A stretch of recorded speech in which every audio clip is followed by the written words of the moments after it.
विद्युत चुंबकीय तरंगें तथा द्रव्य तरंगों के लक्षण। विद्युत चुंबकीय तरंगों तथा द्रव्य तरंगों के लक्षण, मतलब कि विद्युत चुंबकीय तरंगें और द्रव्य तरंगों में क्या अंतर है वो चीज हम देखते हैं। तो विद्युत चुंबकीय तरंगें वैद्युत तथा चुंबकीय क्षेत्र से संबद्ध होती है। ये विद्युत चुंबकीय तरंगें जो होती हैं वैद्युत तथा चुंबकीय क्षेत्र से संबद्ध होती है, जो कि परस्पर लंबवत होती है। माने वैद्युत और चुंबकीय क्षेत्र में ये कैसी रहती हैं, परस्पर लंबवत रहती है। द्रव्य तरंगें देखें, द्रव्य तरंगें विद्युत तथा चुंबकीय क्षेत्र से संबद्ध नहीं होती है। अगला अंतर देखते हैं, इनके संचरण के लिए किसी माध्यम की आवश्यकता नहीं होती है। विद्युत चुंबकीय तरंगों के संचरण के लिए किसी माध्यम की आवश्यकता नहीं होती है। कहने मतलब है कि ये निर्वात में भी संचरण करती है।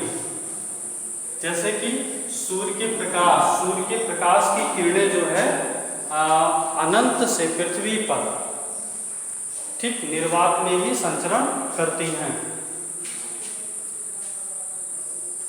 इनके जो द्रव्य तरंगें होती हैं इनके संचरण के लिए माध्यम की आवश्यकता होती है, इसलिए इन्हें कहा जाता है यांत्रिक तरंगें। द्रव्य तरंगें, यांत्रिक तरंगें जो होती है वो है द्रव्य तरंगें। अगला अंतर क्या है कि जो विद्युत चुंबकीय तरंगें होती हैं, माने सभी विद्युत चुंबकीय तरंगों का जो वेग होता है प्रकाश के वेग के बराबर होता है, जबकि जो द्रव्य तरंगें होती हैं ये निम्न वेग से गति करती हैं। इनकी जो चाल होती है वो कम होती है।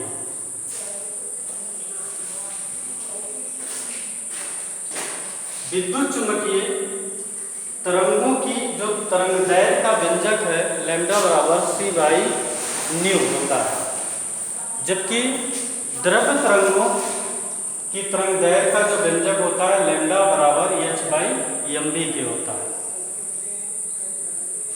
तो विद्युत चुंबकीय तरंगें और द्रव्य तरंगों में क्या अंतर है ये आप लोग नोट कर लीजिएगा।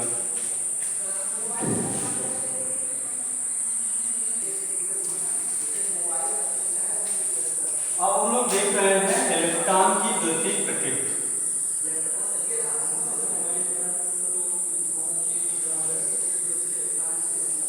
इलेक्ट्रॉन की द्वितीयक प्रकृति।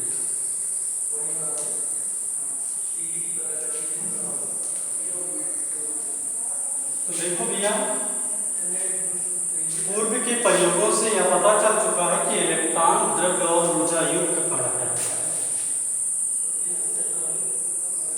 इलेक्ट्रॉन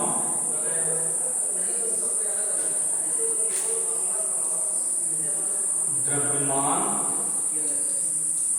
और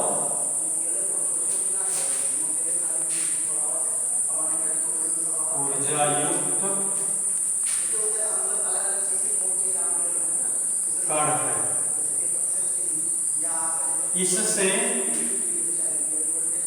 इससे तो एक बात क्लियर होती है कि इलेक्ट्रॉन कण प्रकृति का है। इससे तो इलेक्ट्रॉन की कण प्रकृति की पुष्टि होती है। इससे इलेक्ट्रॉन की कण प्रकृति की पुष्टि होती है।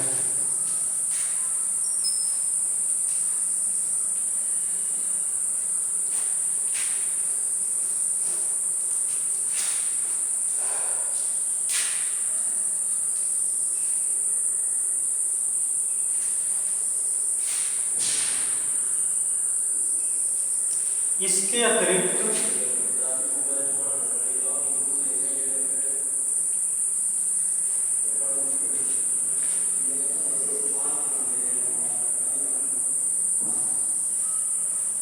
गणना से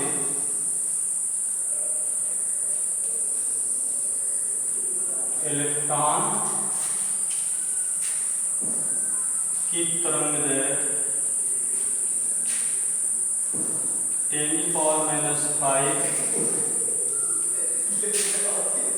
m का मापन सफलतापूर्वक किया जा सकता है।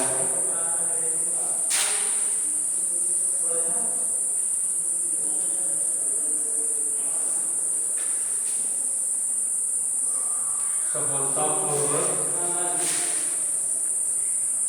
किया जा सकता है। इससे इलेक्ट्रॉन की तरंग प्रकृति की पुष्टि होती है।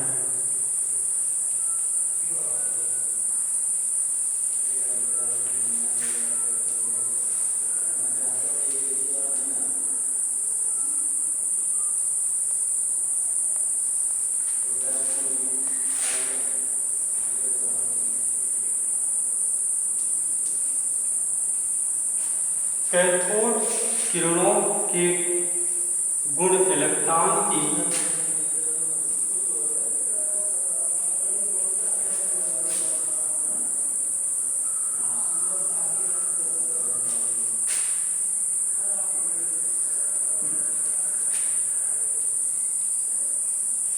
कण और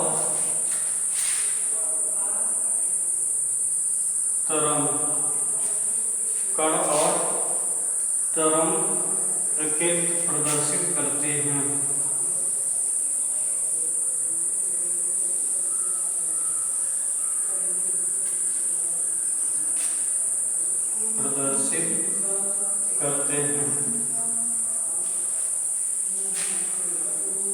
इन सभी बातों से यह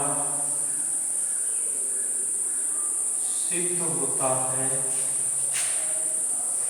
कि इलेक्ट्रॉन की द्वैतीय प्रकृति होती है।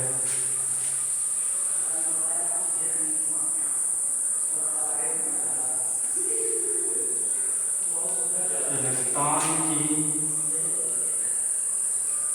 द्वैतीय प्रकृति होती है। द्वैतीय प्रकृति का मतलब हो गया कि दो तरह का गुण, एक कण का और दूसरा तरंग का। तो ये तमाम बातें थी जिससे यह स्पष्ट हो गया कि इलेक्ट्रॉन में कण की भी प्रकृति होती है और तरंग की भी प्रकृति होती है। माने कण का भी गुण पाया जाता है इलेक्ट्रॉन में और तरंग का भी गुण पाया जाता है। ठीक ना। तो इससे यह प्रूव हो गया कि इलेक्ट्रॉन की द्वैतीय प्रकृति होती है। ठीक है।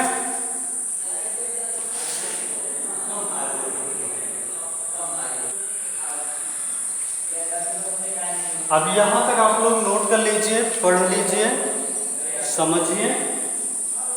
इसके बाद जो अगला टॉपिक होगा वो होगा हाइजेनबर्ग का अनिश्चितता का सिद्धांत, अनसर्टेनिटी प्रिंसिपल ऑफ हाइजेनबर्ग। या हम एक है हाइजेनबर्ग्स अनसर्टेनिटी प्रिंसिपल। तो अगला हमारा जो टॉपिक होगा वो हाइजेनबर्ग का अनिश्चितता का सिद्धांत होगा।